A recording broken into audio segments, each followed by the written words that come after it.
Halo, salam jumpa kembali di channel catatan harian pasien Parkinson. Saudara-saudaraku, semoga tetap dalam keadaan yang sehat dan semangat. Jangan lupa bahagia. Saudara-saudaraku, pastilah di antara kita ada yang pernah mengalami kejenuhan di dalam menjalani suatu kegiatan, suatu keadaan, suatu rutinitas yang hanya itu begitu saja, tidak ada perkembangan semakin membaik atau semakin memburuk, tapi langsung saja monoton. Pastilah juga mengalami suatu kejenuhan, mengalami suatu keadaan yang krisis yang kadang membuat kita putus asa. Dalam menjalani sebagai pasien rawat jalan berpenyakit Parkinson yang konon kata dokter tidak bisa disembuhkan, seumur hidup harus bersahabat dengan obat, harus minum obat, tidak boleh lupa. Sehingga umur seorang Parkinson sama dengan umur tersedianya obat yang diberikan, obat yang diminum, obat yang ditelan. Demikian halnya dengan saya pun dalam menjalani kehidupan sebagai pasien Parkinson, ada saatnya terpuruk, drop, kritis, dan perasaan yang gamang. Kadang protes kepada Tuhan, mengapa saya diberi penyakit seperti ini, dan lupa bahwa sebenarnya kita juga pernah diberikan kondisi sehat. Jika kita sakit, kita bisa tahu betapa nikmatnya punya kesehatan yang baik, betapa nikmatnya Tuhan menganugerahkan kesehatan pada kita. Baru kita sadarlah kita sakit.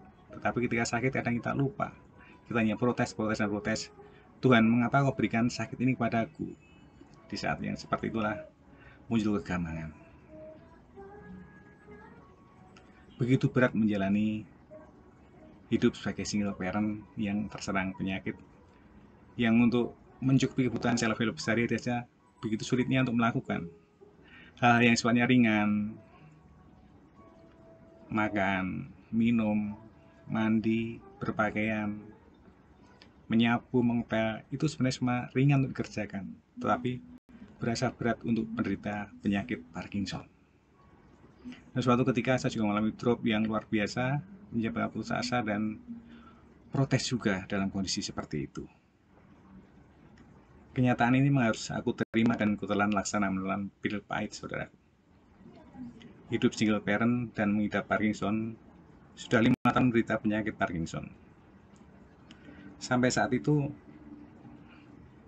masih dapat bertahan karena kebaikan dari lembaga di mana tempat saya bekerja, yaitu Yayasan Tarakanita, yang memberikan kesempatan cuti untuk berobat dan diberi salary.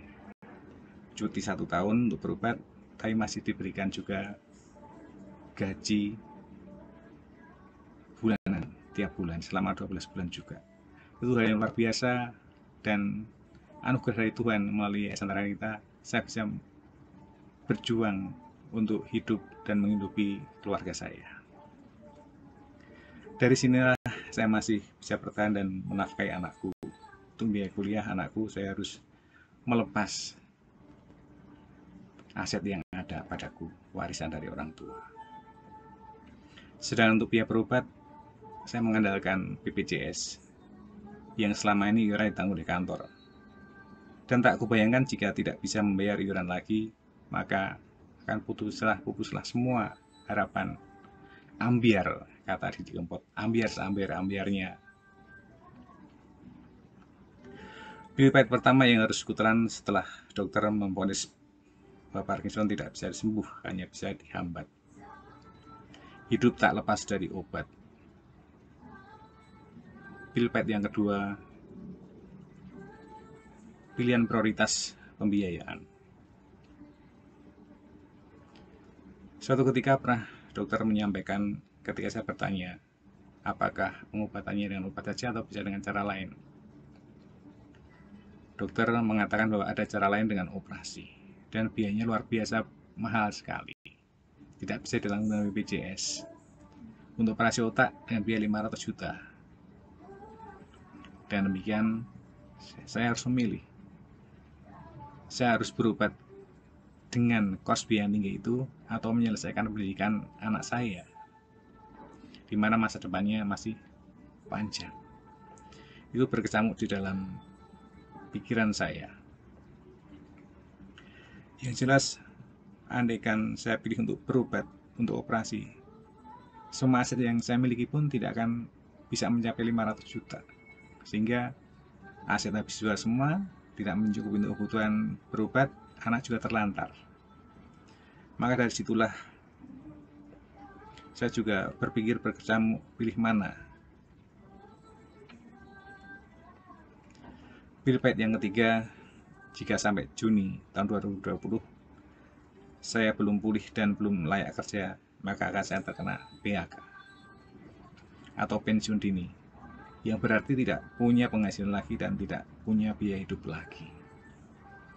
Disitulah saya benar-benar sedih, menangis, dan harus mengiba pada siapa tidak tahu, mengiba pada Tuhan. Tapi kenyataannya kehidupan saya seperti ini. Inilah suatu cobaan.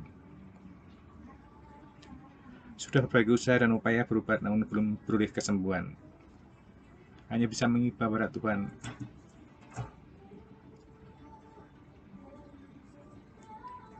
Agar Tuhan menurunkan mukjizat-Nya untukku. Jika dihitung digelar dengan estimasi biaya, hidup sehari-hari hanya mampu bertahan hidup sampai dengan 3 tahun dengan melepaskan semua aset yang aku miliki. Setelah itu, mau hidup di mana dan makan apa, aku pun tidak tahu. Hidup ini memang misteri. Hanya Tuhan yang tahu. Jika boleh ditawar, boleh menawar, Tuhan izinkan aku menyelesaikan tugas dan kewajibanku di dunia ini, termasuk anak usia kuliah dan dapat pekerjaan. Setelah itu, kuserahkan semuanya padamu ya Tuhan. Saudara-saudaraku, sampai titik yang seperti itu yang kualami, berperang dengan batin saya, berperang dengan pikiran saya, berkecamuk semua. Malaikat membisikkan, berdoalah, berusahalah, tetap tenanglah, bersabar, jangan putus asa.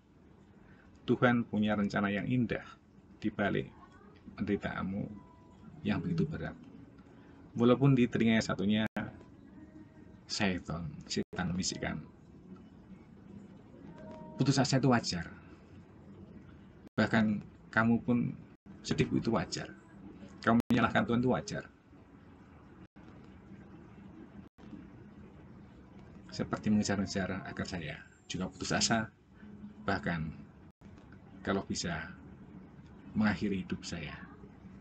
Tapi suara malaikat lebih kuat dan saya berdoa, dan berdoa, ingat akan Tuhan, ingat akan keluargaku, anakku yang masih butuh pendampinganku, masih butuh biaya untuk hidup, masih butuh biaya untuk selesai kuliahnya.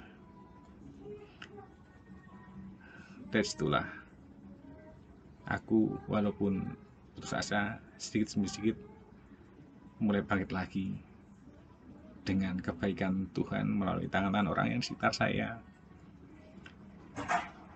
ibu-ibu lingkungan, teman-teman, bapak lingkungan, sahabat-sahabatku, alumni, sahabat-sahabatku angkatan kuliah yang sama, angkatan SPG yang sama, angkatan SMP yang sama, angkatan SD sama. Banyak yang tiap hari ternyata setelah aku sadari dan kurenungkan, care kepada saya, cinta kepada saya, bahkan doa dan dukungan itu tidak putus, setiap hari pasti ada. Melalui WA, melalui telepon, melalui kunjungan, itulah bentuk Tuhan terlibat di dalam persiaran hidup saya yang berat ini. Dan Tuhan tidak akan meninggalkan kita yang sedang menderita. Tuhan akan datang tepat pada waktunya dan indah pada waktunya. Itu sekelumit petikan dari yang masih tersisa di memori otak saya ketika saya hampir putus asa. Begitu sahabat-sahabatku sekelumit tentang kisah saya. Kita ketemu lagi di part Parkinson part ketiga. Ditunggu saja video berikutnya. Tapi jangan lupa saya mendukung, saya juga rajin untuk mengupload cerita-cerita seperti ini, kisah nyata seperti ini, kesaksian testimoni saya dalam cerita Parkinson ini. Maka jangan lupa tekan tombol like, subscribe, dan share kepada teman-teman semua. Terima kasih dan sampai jumpa lagi.